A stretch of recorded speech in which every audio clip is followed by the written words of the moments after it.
Pa ko nag-abroad na si mama kay para na sa mga suon niya. Nagtawag man si mama o si papa na bulag na lang daw sila. Tapos ni adto mig Davao. Tapos nakakita si papa siyang kuan tuyab.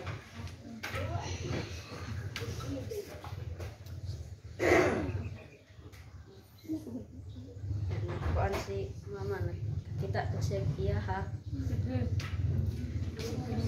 Di na dahil magpinansinay si papa o si mama. Nasuko po akong kuya kay nyano kahang nagbulag daw sila. Hey!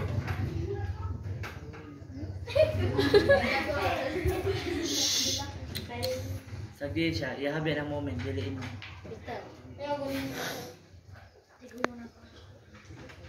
Tapos nagbulag.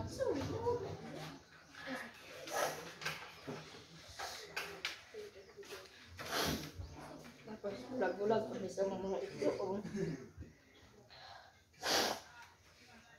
Ano may isuon mo kami? Isa naman yun. Nasulok sa kaman ng spila. Itong ate ni mo? Ay, kaupat.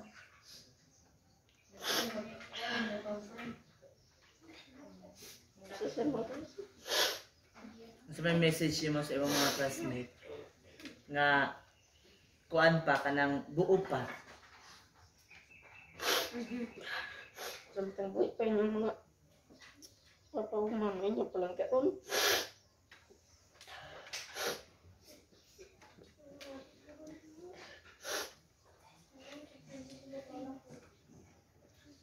Kung sa may message mo sa ibang mga classmate niya, parehan mo o family. Ang saman. Kung sa may message mo. Pareha sa imo broken.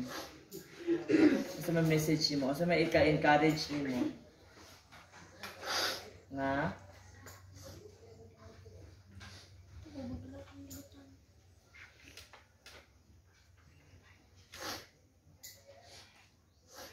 Okay lang mga nagbulag inang mama o papa.